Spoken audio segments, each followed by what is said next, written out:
Championship Fighting. Trying to pretty much study the whole falling step and the stepping jolt. I mean, obviously in combatives, what we do is we do that falling step, but more of a drop step, where we drop, all of our body weight into it. So this is a little different. So what I went ahead and did was I took notes on it, at least on the beginning chapters of it, kind of really getting the feel for the stepping jolt and for the falling step. So pretty much what he says is nature's given everybody, some traits to be able to throw out a knockout punch. One being your weight, obviously putting, your weight into motion. Obviously, I'm looking through notes. Second being your powerful muscles in your feet, your legs, and your back, the means of helping you put that body weight into motion. And third, your arms and your fist, which gives you the means of exploding, your body weight into motion. He also goes into there's 4 ways of setting your body into motion. One, which is falling forward. So pretty much from here, all he's doing is, falling forward. 2 would be springing forward. So I'm assuming, once again, I'm no pro boxer. I'm just, going over my take on what I got out of it. Springing forward pretty much is just kind of getting on the balls of your foot and just springing forward. Third is the whirling of the shoulders, which is pretty much from that medium range where you're kind of just throwing blows. And what I'm doing is I'm using them powerful back muscles and kind of pivoting off my feet, to get that power. The last one is surging upwards. Pretty much, if you're working, your uppercuts, you're getting that body weight all in motion. So the first one that we're going to go over is pretty much the falling step. So the way that he looks and he says, talks about it is, you pretty much, at somebody that's 5'10", you want to have your feet about a good, 18 inches apart here. So about right here, whatever the object is that you're hitting is where your front left toe should be pointing. So if I'm going to hit the bag here, which is kind of perfect for me because, as you can see, it's a great target for my chin to my exact height. So if I was here, here, this leg would be here. Now for the falling step here, all I would do is just relax my hands, and just fall. That's it. There's nothing big about it. Just from here, once again, you want to keep the legs nice and bent, nice and loose, just here, and fall. That's it.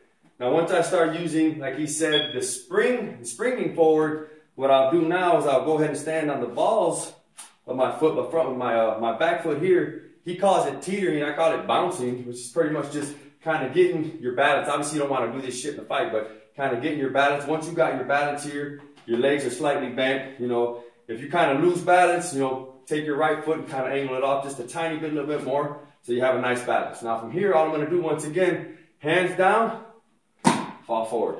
So pretty much the falling step, from what I got from here, is just nice loose, hands down, knees bent here, and just fall. If I'm working with the spring, I'm on the balls of my foot here, like any boxer does here, and I'll just, once again, fall forward. If I was working that with a punch, then what I would want to do is, once again, with my lead toe pointing at whatever the object is that I'm trying to hit, I'm going to go ahead and crouch a little bit down, slightly a little bit forward here, legs bent, on the balls of my foot here in the back, kind of teeter, bounce, to get that balance. Now, when he punches, there is no turning, the palms down. This isn't a jab. It's a strike. I'm not looking to, as he puts it, you're not really looking to kind of tap him. You're really looking for that knockout blow with this shot. So he says pretty much that the fist will always go with a thumb up. Reason being is if you turn it, you're kind of looping your punch. From here, it's just a straight shot out. He talks about the power line pretty much being where the pinky's at, but also talks about how all the bones where the pinky is surrounded at can easily get broken. So he always says to aim with this knuckle here. So that way when you do hit, it kind of captures the whole, it shapes the 3 knuckles here. So it shapes your middle finger and your ring finger. So when you're punching here, it's straight here. Same thing when you're working the cross. Now, when you're working the shoulder whirl, obviously, it's going to be palms down. But anyway, so from here, we're going to go ahead and, once again, we're covering the stepping jolt. From here, as I'm here, hands relaxed. You don't want to close them. You don't want to tense up, nice and relaxed. And what you want to do is, on impact, is when you want to close them and explode. So if I was here, just take it, just step them back.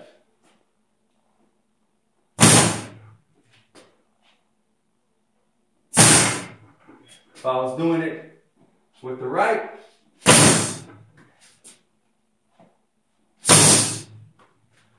now a nice way that he likes to practice this one is, if you want to drill it, it's pretty much, I think you get like 10 feet back here.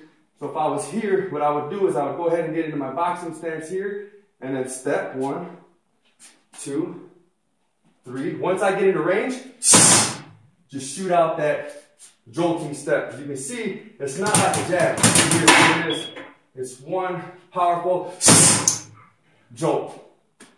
So the next one, or the last one that I'm going to go over, is just going ahead and covering the shoulder whirl. The shoulder whirl pretty much is practicing over here. And if I was on the back here, and that medium range here, obviously I'm not in this position here. I could be in this position here, but more or less here, I'm just going to just having all, but trying to use my hip, but mostly my back muscles, doing all the work when I'm punching. So that's the difference between, your falling step, your stepping jolt, and then that shoulder whirl. Well, that's my take on it. Thanks.